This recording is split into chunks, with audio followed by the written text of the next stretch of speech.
Assalamualaikum warahmatullahi wabarakatuh. Selamat sore teman-teman semuanya. Jumpa lagi dengan saya, Ibu Hanifah Hikmawati, yang sebagai dosen pemampu mata kuliah kewarganegaraan. Baik, teman-teman semuanya, pada hari ini kita akan berdiskusi bersama belajar tentang kewarganegaraan dan tanggung jawab sosial. Menjadi mahasiswa diharapkan itu untuk tidak hanya berfokus pada pencapaian akademis saja ya, melainkan juga peduli dengan lingkungan sekitar. Nah, maksud dari lingkungan sekitar ini, kita ini kan tercipta secara makhluk sosial ya. Makhluk yang tidak bisa hidup sendiri, tidak bisa apa-apa itu serba sendiri. Artinya kita tetap melibatkan banyak manusia yang lainnya untuk kelangsungan hidup kita. Maka dari itu, kita perlu yang namanya bertanggung jawab dengan sosial lingkungan sekitar kita, terus kemudian dengan, masyarakat kita, seperti itu. Nah, fungsi dan tujuan dari mata kuliah kewarganegaraan ini adalah mengajarkan tanggung jawab sosial yang mencakup pentingnya menjaga hubungan baik dengan sesama, berkontribusi dalam kegiatan sosial, dan melibatkan diri dalam berbagai aktivitas yang bermanfaat bagi masyarakat. Nah, teman-teman semuanya, tentunya kita memiliki beberapa, tanggung jawab ya, di antaranya yang sudah saya susun di dalam slide ini. Yang pertama adalah mematuhi hukum ya. Jadi teman-teman semuanya, kita ini adalah negara demokrasi yang, ada hukumnya, ada payung hukumnya. Artinya kita sebagai warga negara itu berkewajiban untuk mematuhi peraturan undang-undang yang berlaku di negara kita. Terus kemudian yang kedua adalah membayar pajak ya. Siapa di sini yang teman-teman itu, punya kendaraan tetapi tidak dipajakkan? Ayo, ini, tidak boleh ya, kita harus membangun kesadaran kita ketika menjadi warga negara yang baik dengan patuh terhadap pajak itu otomatis kita, berkontribusi terhadap ekonomi dan juga, stabilisasi ekonomi yang ada di negara kita. Jadi, ayo kita mulai dari sekarang taat pajak ya. Terus kemudian yang ketiga adalah berpartisipasi dalam kegiatan politik. Jadi teman-teman di sini kalau di tingkat desa itu biasanya ketika mau menjelang pemilu itu ada panitia KPPS ya, atau panitia, Bawaslu atau yang lainnya. Nah, silahkan teman-teman bisa berkontribusi menjadi bagian dari kepanitiaan itu, karena secara tidak langsung kita juga menjadi, apa ya, pionir ya, atau tokoh kepemimpinan yang mana menggaungkan untuk kita itu, apa itu ya, menuangkan hak suara kita. Jadi kita tidak golput, itu juga kita otomatis sudah berpartisipasi dalam kehidupan politik. Terus kemudian yang lainnya adalah, menghormati hak orang lain, terus kemudian juga berpartisipasi dalam kehidupan sosial, terus kemudian menjaga lingkungan hidup, dan pendidikan dan pemberdayaan masyarakat. Nah, tentunya menjadi tanggung jawab yang sebenarnya harus kita sadari ya, bahwa kita itu, tidak bisa terlepas oleh unsur dan komponen manusia yang lainnya dalam kehidupan masyarakat. Artinya kita menghormati orang lain itu juga menjadi tanggung jawab kita loh, ya. Karena apa? Setiap manusia itu punya hak asasi manusia masing-masing, ya. Apa yang saya percayai bisa jadi tidak dipercaya oleh orang lain. Apa yang saya yakini benar, bisa jadi orang lain itu tidak menganggap itu benar. Artinya apa? Setiap dari diri kita itu berhak untuk kita itu meyakini sesuatu. Jadi, walaupun kita berbeda, tidak apa-apa, ya, yang penting kita saling menghormati. Terus kemudian kita berpartisipasi dalam kehidupan sosial, ya, seperti gotong royong, membantu sesama, mendukung kegiatan, kemanusiaan, itu juga sangat, dianjurkan. Kemudian kita juga menjaga lingkungan hidup ya, teman-teman.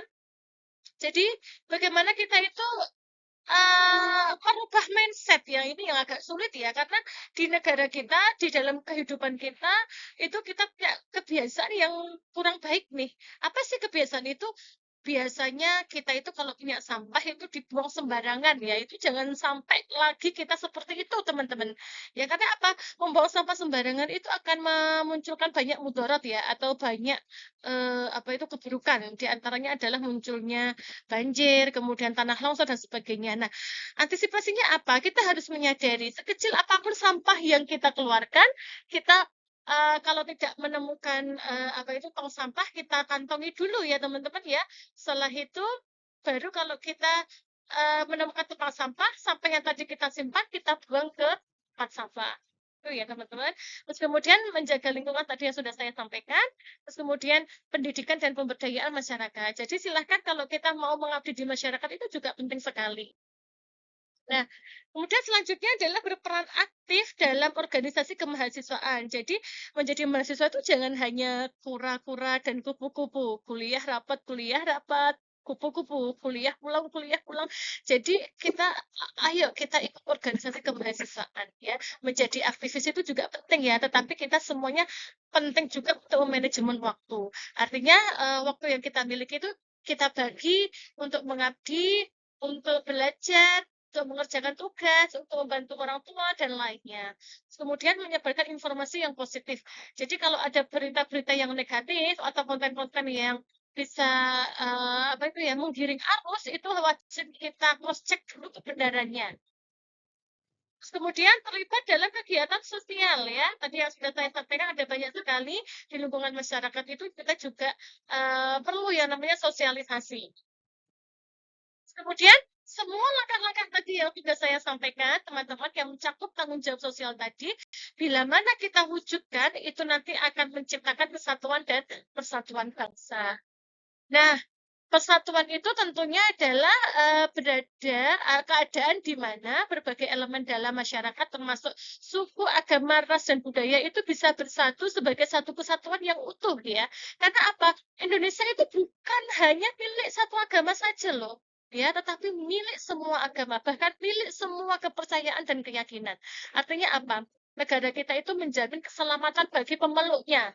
Ya, Darussalam, yaitu negara yang menjamin keselamatan. Artinya apa? Kita juga wajib mempunyai integritas yang tinggi, wajib memiliki kesadaran yang tinggi bahwa kita itu memang majemuk, ya kita itu banyak ragamnya, kita wajib bertanggung jawab agar bagaimana yang banyak ragamnya ini bisa bersatu, hidup saling rukun, makmur, aman, dan sentosa. Seperti itu. Nah, bahkan Allah Subhanahu wa taala itu sudah apa ya tuh di dalam surat Al-Hujurat ayat 13 itu Allah itu sudah mengatakan bahwa hai manusia sesungguhnya kami menciptakan kamu dari seorang laki-laki dan seorang perempuan dan menjadikan kamu berbangsa-bangsa dan bersuku supaya kamu saling kenal mengenal. Sesungguhnya orang yang paling mulia di antara kamu di sisi Allah ialah orang yang paling takwa di antara kamu. Sesungguhnya Allah Maha mengetahui lagi Maha mengenal. Jadi Allah itu menciptakan kita itu sudah ragam ya, sudah banyak. Agar apa? Allah itu menginginkan kita itu untuk saling mengenal. Ternyata Allah itu maha luar biasa, menciptakan manusia itu sangat beragam gitu ya. Nah, artinya kembali lagi kita pada tanggung jawab sosial, bagaimana kita menjadi warga negara yang baik, itu menjaga persatuan dan kesatuan bangsa, ya, yang diantaranya pertama itu adalah menginternalisasi sila-sila yang ada di Pancasila. Di Pancasila itu ada 5 sila ya, teman-teman. Nah, 5 sila itu sudah sempurna ya, dari aspek habluminallah sampai habluminanas itu termaktub dalam Pancasila. Jadi ketuhanan yang Maha Esa. Ayo kita yang beragama Muslim, kita jalankan kewajiban kita sebagai umat Muslim, yaitu menjalankan sholat 5 waktu, ya, terus kemudian ibadah-ibadah yang lainnya. Yang beragama non-Muslim juga menyesuaikan, gitu. Kemudian yang kedua adalah mempromosikan toleransi, ya teman-teman. Jadi bagaimana kita itu mempromosikan toleransi, kita itu menerima keragaman, kita itu mencintai sesama umat manusia, itu. Kemudian menangkal radikalisme. Nah, menangkal radikalisme ini juga penting ya, karena apa?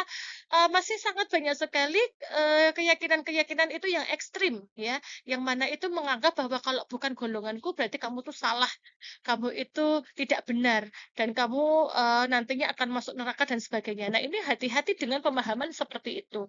Artinya kita harus moderat ya, teman-teman semuanya. Moderat itu ya kita itu menerima perbedaan, kita tidak menganggap yang lain itu lebih rendah daripada kita, seperti itu. Kemudian kita menghindari konflik, ya. Kalau itu masih bisa dilakukan secara mufakat dan musyawarah, ngapain kita harus berkonflik seperti itu ya? Jadi intinya bagaimana cara kita mewujudkan kehidupan itu yang harmonis, aman, dan damai.